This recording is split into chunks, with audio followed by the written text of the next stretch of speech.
Hello guys, ഇന്നൊരു mini trip പോയാലോ? വൈകുന്നേരം ആയപ്പോൾ നല്ല വെയിലും കാര്യങ്ങളൊക്കെ, മഴയുടെ ലക്ഷണമൊന്നുമില്ല.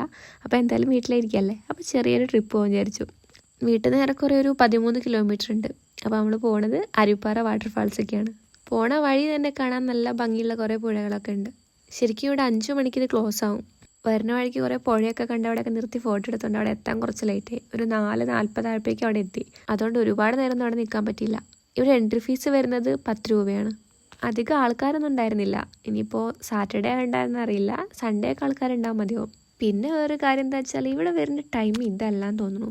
ഇവിടെ ഇപ്പോൾ ഒന്നും ഓപ്പൺ അല്ല, നമുക്ക് വെള്ളത്തിലേക്ക് ഇറങ്ങാനൊന്നും അവർ ഇപ്പോൾ അലോ ചെയ്യില്ല. ഇവിടെയുള്ള ഗാർഡനോട് ചോദിച്ചപ്പോഴാണ് പറഞ്ഞത് ഡിസംബറിന് ശേഷം ഇതൊക്കെ അലോ ചെയ്യുള്ളൂ എന്ന്. ഇപ്പോൾ കുറച്ചായിട്ട് വൈകുന്നേരമൊക്കെ മഴയുള്ള ടൈമാണല്ലോ, അപ്പോൾ പെട്ടെന്ന് മലയ്ക്കെങ്ങാൻ മഴ പെയ്ത് നമുക്ക് അറിയാൻ പറ്റില്ല. നമ്മൾ താഴെ ഇരുന്ന് വെള്ളത്തിൽ കളിക്കുകയാണെങ്കിൽ പെട്ടെന്ന് വെള്ളം അങ്ങനെ ഒഴുകി വരുമല്ലോ, അങ്ങനത്തെ എന്തൊക്കെയോ പ്രശ്നങ്ങളാണെന്നാണ് പറഞ്ഞത്. അതുകൊണ്ട് വെറുതെ കുറേ നേരം നോക്കി നിൽക്കാനേ പറ്റിയുള്ളൂ. വെള്ളത്തിൽ ഇറങ്ങാൻ വരുന്നവരൊക്കെ ഉണ്ടെങ്കിൽ ഈ ബോർഡൊക്കെ വായിച്ചിട്ട് സേഫായിട്ട് ഇറങ്ങുക. അപ്പോൾ പ്ലേസ് വരുന്നത് കോഴിക്കോട് ജില്ലയിൽ പുല്ലൂരാമ്പാറയ്ക്കടുത്ത് അരുപ്പാറ വാട്ടർഫാൾസ്. കൂടുതൽ അതെൻ്റെ സിസ്റ്ററാണ്. ഫസ്റ്റ് ടൈമാണ് ഞങ്ങൾ രണ്ടുപേരും മാത്രമായിട്ട് ഡ്രൈവ് ചെയ്തിട്ട് ഒരു സ്ഥലത്തേക്ക് പോകുന്നത്. അതിൻ്റെ ഒരു എക്സൈറ്റ്മെൻറ്റ് രണ്ടാൾക്കാർക്കുണ്ട്. അപ്പോൾ ഇന്നത്തെ ഇത്രയേ ഉള്ളൂ. ബൈ ഫ്രം കുപ്പി വ്ളോഗ്സ്.